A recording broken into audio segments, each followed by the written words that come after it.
Well, hello and welcome to our study of the book of Ruth. So here's a question.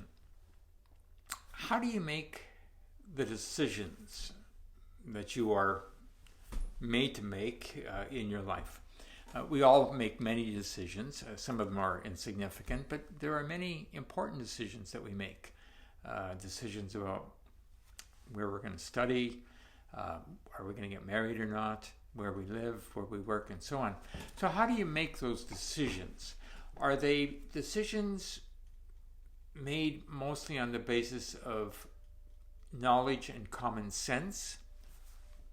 Or are your decisions faith-based? Well, I think as people of God, we'd like to think that our decisions are faith-based. So how do you make such decisions? And how do these two interact with each other? Decisions of common sense and decisions that are faith-based. Well, this is one of the matters that comes up as we talk about the book of Ruth, because we see decisions made, lots of decisions made by a number of people. And of course, there are always consequences to the decisions that we make. So that's one outcome, one blessing that will come to us as we study the book of Ruth. Now, the book of Ruth has been described by some people as the perfect story. The perfect story. If you were to pen a short story, this story would probably win the prize. It's a perfect story. Mainly centered on three people. One, an older woman whose name is Naomi, whose life does not begin well, but ends very well, even beyond what she could imagine. The second is her daughter-in-law, whose name is Ruth. Ruth is actually a foreigner to the nation of Israel, and yet she becomes, in the end, even an ancestor of King David, who in effect was an ancestor of our Lord Jesus Christ. So her fortune turns out very well. And then there's this man whose name is Boaz, a man of integrity, a man of stature. He's the third hero of this story. But the real hero of the story, if we can put it like that, is God. Because what we see is God at work accomplishing his purposes for good. Well, what are the truths that are taught in the book of Ruth? The book of Ruth is a narrative. A narrative is just that, it's a story. And stories, and there are many types of narratives in the Bible. That's one form of literature that's there. Narratives do not teach truth or doctrines directly, but indirectly. And what they do many times is they give examples. Their examples are illustrations of truths that we already know. So what are some of these? Well, here's one. That even during the Old Testament dispensation, God reached out to people who were not of Israel. Specifically, Ruth, who is a Moabitess. What we know is that the Old Testament is about God's dealing with these people that he chose to be his, through whom he would reveal himself through the Israelites. And so the focus is there. But even as we see, it's not exclusively there. God is still showing that he's concerned about others who are outside of Israel. Secondly, God is sovereign. He works out his purposes while at the same time allowing people to make their decisions. So people have free will. They're making their decisions, and we're going to see that happening, as we said. God isn't forcing them to do things, but nevertheless, his will is being accomplished, and he is working that out. So God is a sovereign God whose purposes will always be accomplished as he wills them. And lastly, one of the things that becomes clear too is that there are always temporal consequences to our actions. Even though God may overrule, God's purpose is being accomplished for good. Nevertheless, the decisions that we make have consequences. Sometimes those are here and now good consequences, and sometimes they are here and now bad consequences. We're going to see that. Well, let's begin then in the book of Ruth as we read chapter 1, verse 1. In the days when the judges ruled, there was a famine in the land, and a man from Bethlehem in Judah, together with his wife and 2 sons, went down to live for a while in the country of Moab. The man's name was Elimelech, his wife's name Naomi, and the name of his 2 sons were Mahlon and Chilion. They were Ephraimites from Bethlehem, Judah, and they went to Moab and lived there. So the first thing that it says is that in the day of Judges. So that's the time frame in which the book of Ruth is written. And the book of Ruth in the Bible follows right after the book of Judges. And that's appropriate because the actions of Ruth, the events of Ruth, take place during the time of Judges, which was about from 1350 BC to 1050 BC. So about 300 years. And the nature of that time is described in the book, the very last verse of the book, Judges 21-25. We just turn back one page. It says this. It says, in those days, Israel had no king, and everyone did as he saw fit. So it was a time of anarchy, a time of gross disobedience to God by the Israelites, a time of great immorality, of idolatry, so many bad things happening. And so God would raise up judges. We know some of them. One was Samson, another was Gideon, another was Deborah. These are 3 of the best known judges that we read about in the book of Judges. And he would raise up these people to cause them to repent and to come back to him. And they did, but they didn't stay very long. And so this time was a time of chaos in the nation of Israel. And it's during this time that Naomi and Ruth and Boaz lived, and we see them interacting soon in this book of Ruth. But initially, what's happening is that in Judah, that's where Jerusalem is to be found, in Bethlehem also, there was a famine. And so Elimelech takes his family, his wife and his 2 sons, from there and goes into Moab, which is obviously a place where there isn't a famine and he's going to be able to find some food. This is what we would call a common sense decision. But how much faith was involved in Elimelech's decision? Was he trusting God at all? I mean, after all, the famine does end, and the people who stayed behind survived. Should he have stayed there, or should he have gone to Moab, as it made sense for him to do? Well, it doesn't say explicitly, but we raise the question. Doesn't turn out well for him in Moab. And keep in mind that Moab was a place that was started by the incest of Noah with his elder daughter. And these people, the Moabites, they were enemies of the Israelites. These people didn't like each other. And this is the place that Elimelech took his family.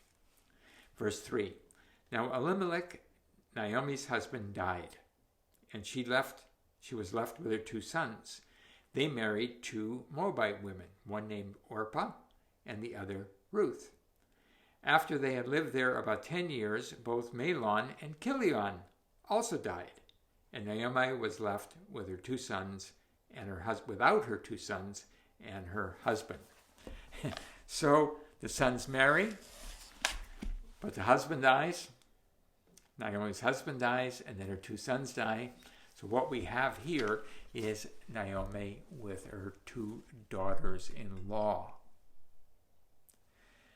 And how much help are they in an environment where not having a male to look after you was really necessary? When she heard in Moab, this is Naomi, that the Lord had come to the aid of his people by providing food for them, so Naomi credits the Lord with turning things around back in Bethlehem. Naomi and her daughters-in-law prepared to return home from there. With her 2 daughters-in-law, she left the place where she had been living and set out on the road that would take her back to the land of Judah. Judah is where we find Jerusalem and Bethlehem. Then Naomi said to her 2 daughters-in-law, "Go back, each of you, to your mother's home. May the Lord show kindness to you as you have shown to your dead and to me. May the Lord grant that each of you will find rest in the home of another husband." Then she kissed them, and they wept aloud and said to her, "We will go back with you to your people." So, Naomi properly credits the Lord with turning things around in Judah. She's now on her way back to Judah with her 2 daughter-in-laws, and then she makes this decision. It seems to be what we, again, might call a common sense decision. She says, "Daughter-in-laws, don't come back with me. Go back to Moab. Because if you go back to Moab, then you're going to be able to find husbands. But if you come with me, it might not turn out well for you." But both of them said, no, we're going to come with you, Naomi. Verse 11. But Naomi said, "Return home, my daughters. Why would you come with me? Am I going to have any more sons who could become your husbands? Return home, my daughters. I am too old to have another husband. Even if I thought there was still hope for me, even if I had a husband tonight and gave birth to 2 sons, would you wait until they grew up? Would you remain unmarried for them? No, my daughters. It is more bitter for me than for you, because the Lord's hand has gone out against me." Well, 2 thoughts.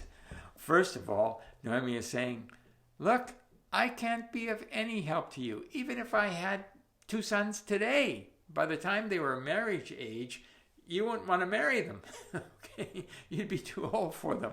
So if you're going to think about me helping you to get a husband, well, it's just not going to happen.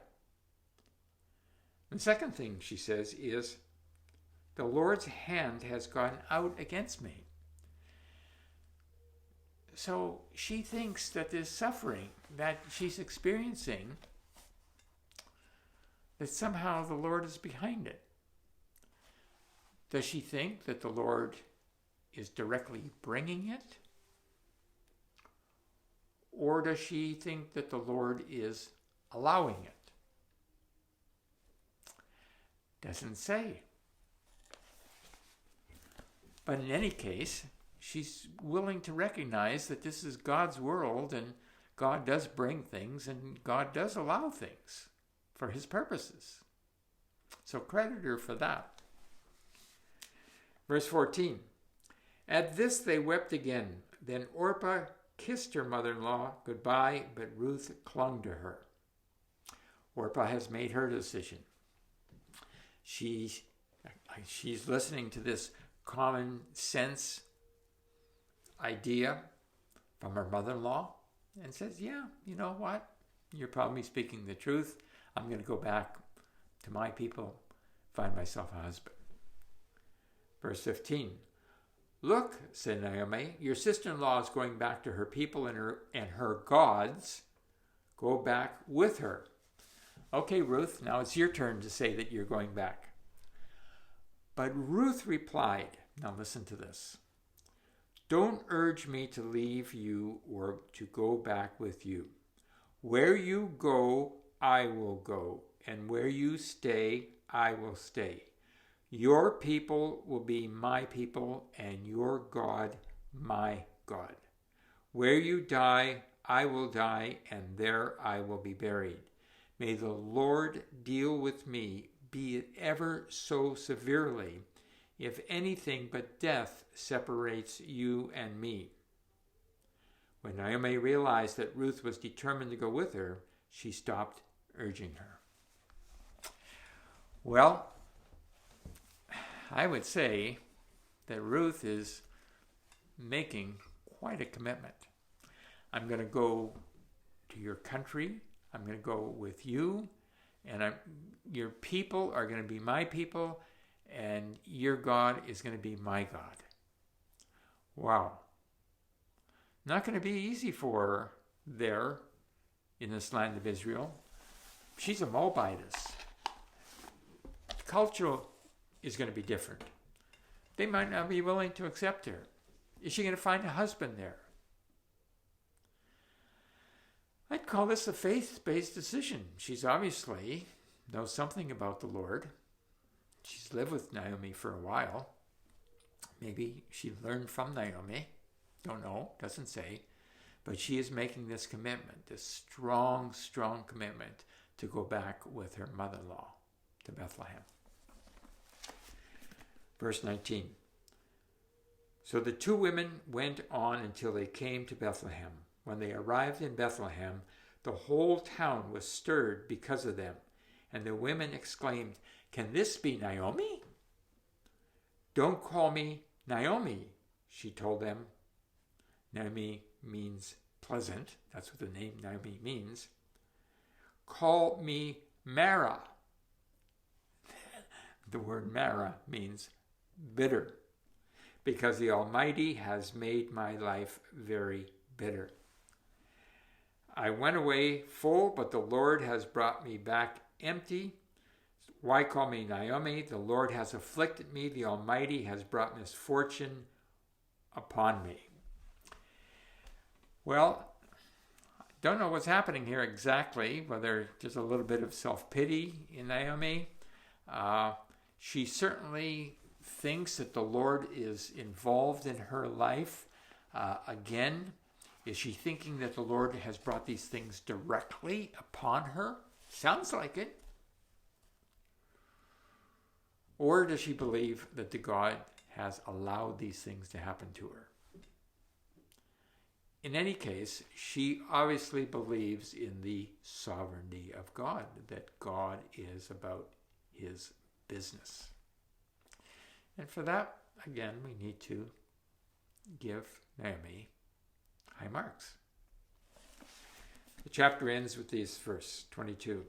So Naomi returned from Moab, accompanied by Ruth the Moabitess, her daughter-in-law, arriving in Bethlehem as the barley harvest was beginning. Was that going to be fortuitous? Well, did she come back just at the right time?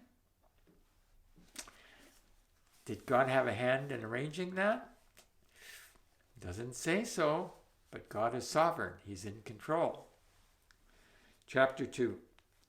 Now Naomi had a relative on her husband's side from the clan of Elimelech, a man of standing, whose name was Boaz. Boaz The third hero of the story is now introduced. Two things are said about him. One, he's a man of standing. Secondly, he is of the clan of Elimelech. Elimelech was Naomi's husband, and that's the clan. They're related. Elimelech and Boaz are related to each other. Verse 2, and Ruth the Moabite said to Naomi, let me go to the fields and pick up the leftover grain behind anyone in whose eyes I find favor. That's called gleaning. Naomi said to her, go ahead, my daughter. So she went out and began to glean in the fields behind the harvesters. As it turned out, she found herself working in a field belonging to Boaz, who was from the clan of Elimelech. So gleaning was part of the social system of Israel to take care of those less fortunate. The harvesters would go out and they would pick up, gather the grain together, in this case the barley, but they wouldn't pick it all. They would leave some, and some may drop to the ground. And then there would be some who were poorer, as in the case of Ruth, who would go behind and they would pick this up. And so that was meant to take care of the poor people of the country. And these words, as it turned out, she found herself in the field of Boaz. Coincidence? God at work making this happen? Verse 4, just then Boaz arrived from Bethlehem and greeted the harvesters. The Lord be with you. The Lord bless you, they called back. Boaz asked the foreman of his harvesters, whose woman is that? He's looking at Ruth. The foreman replied, she is the Moabitess who came back from Moab with Naomi. She said, please let me glean and gather among the sheaves behind the harvesters. She went into the field and has worked steadily from morning till now, except for a short rest in the field. Good report. So Boaz said to Ruth, my daughter, listen to me. Don't go and glean in another field, and don't go away from here. Stay here with the servant girls. Watch the field where the men are harvesting and follow along after the girls. I have told the men not to touch you. And whenever you are thirsty, go and get a drink from the water jars the men have filled. Well, he notices Ruth. He asks about her. And now he is acting towards her in a fatherly, protective way. Stay here. Drink the water when you want. Clean. At this, verse 10, she bowed down with her face to the ground and exclaimed, why have I found such favor in your eyes that you notice me, a foreigner? Boaz replied, I've been told all about you. This is a small place, and the news would go around quickly. It'd be hard to keep anything to yourself. I've been told all about what you have done for your mother-in-law since the death of your husband, how you left your father and mother and your homeland and came to live with people you did not know before. May the Lord repay you for what you have done. So the Lord bless you, Ruth, for your faithfulness to your mother-in-law. May you be richly rewarded by the Lord, the God of Israel, under whose wings you have come to take refuge. May I continue to find favor in your eyes, my Lord, Ruth said. You have given me comfort and have spoken kindly to your servant, though I do not have the standing of one of your servant girls. At mealtime, Boaz said to her, come over here, have some bread, and dip it in the wine vinegar. When she sat down with the harvesters, he offered her some roasted grain. He's really treating her special. She ate all she wanted and had some left over. As she got up to glean, Boaz gave orders to his men. even if she gathers among the sheaves, not just what's on the ground, but what you're doing. Don't embarrass her. Rather, pull out some stalks for her from the bundles and leave them for her to pick up, and don't rebuke her. Make it easy for her. Pick some up, and rather than put it in your container, drop it on the ground so that she can pick up more. Verse 17. So Ruth gleaned in the field until evening. Then she threshed the barley, separated the grain from the chaff she had gathered, and it amounted to an ephah, which was an awful lot of grain, about 3/5 of a bushel. She carried it back to town, and her mother-in-law saw how much she had gathered. Ruth also brought out and gave her what she had left over after she had eaten enough, her meal with Boaz. Her mother-in-law asked her, "Where did you glean today? Where did you work? Blessed be the man who took notice of you." So Naomi is seeing that something good has happened to her daughter-in-law, Ruth, and she's been treated special. Then Ruth told her mother-in-law about the one at whose place she had been working. "The name of the man I worked with today is Boaz," she said. "The Lord bless you. Bless him," Naomi said to her daughter-in-law. "He has not stopped showing his kindness to the living and the dead." She added, "That man is our close relative. He is one of our kinsmen redeemers." Then Ruth the Moabitess said, "He even said to me, 'Stay with my workers until they finish harvesting all my grain.'"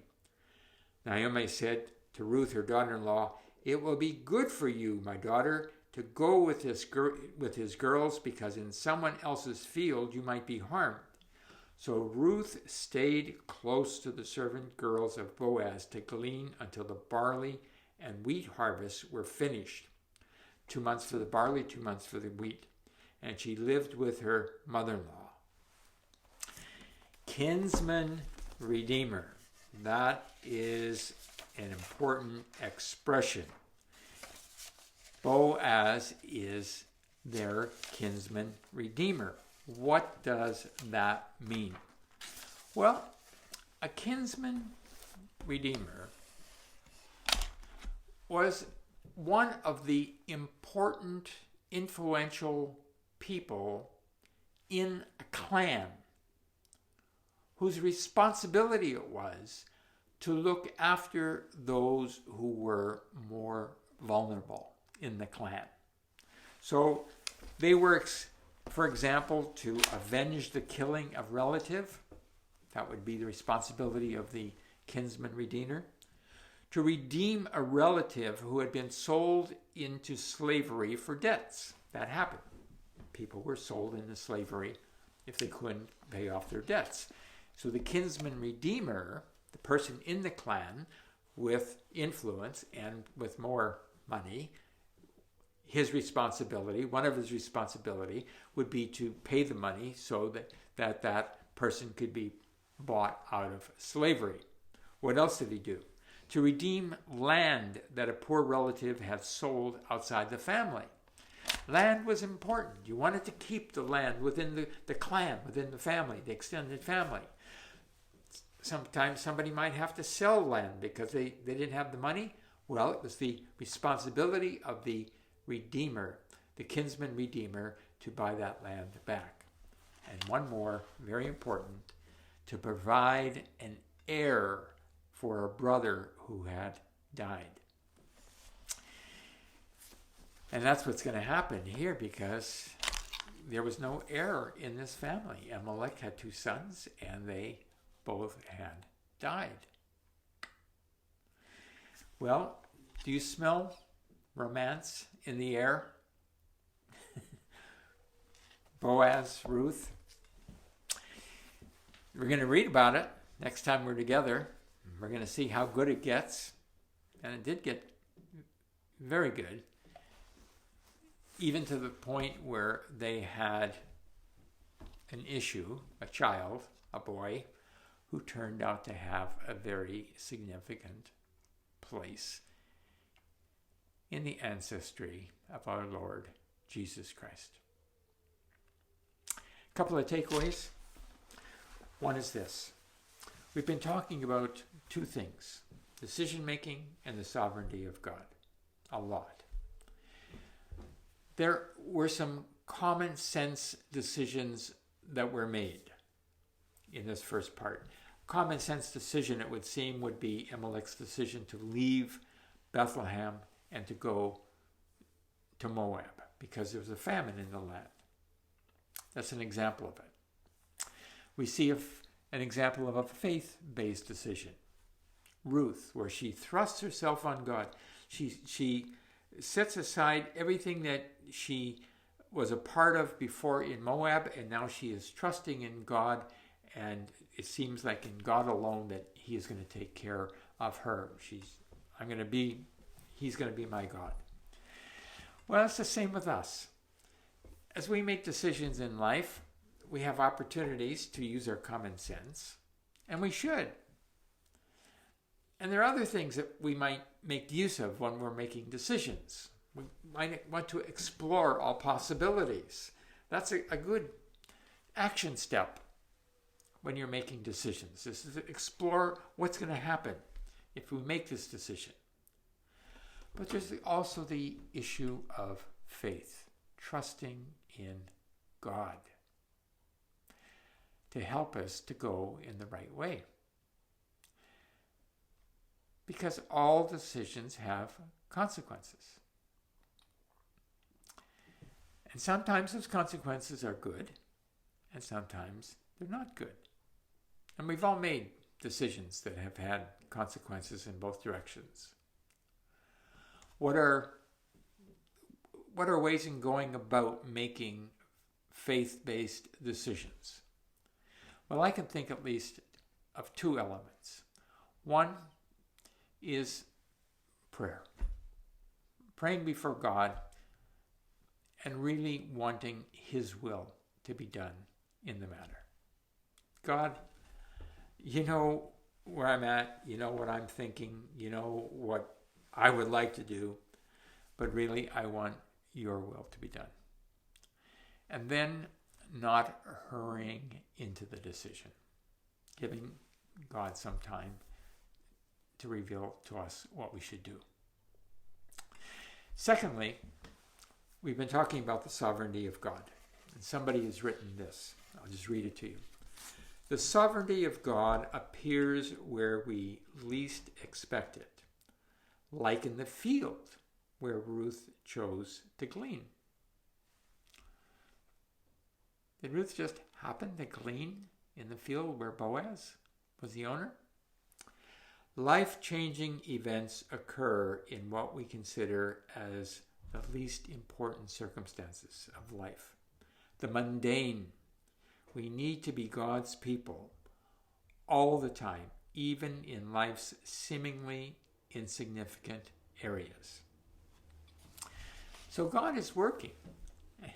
And He works not just in the big things in life, but He may be working in the decisions that we're making that might put us here or put us there, or might give us the opportunity to be married to that person or this person, or have this person as a friend or that person as a friend. So God is working in all of these things, and we might not always see it, but many times we can look back on it and see that God has done it. The action step that we should take in the light of God's sovereignty, be God's people. Be God's people. Even though God can overrule bad decisions so that His will be done, still our decisions do issue into consequences. And so we want to be God's people. We want to be God's people like Boaz, like Ruth, godly people, seeking to do God's will for His glory. God be with you.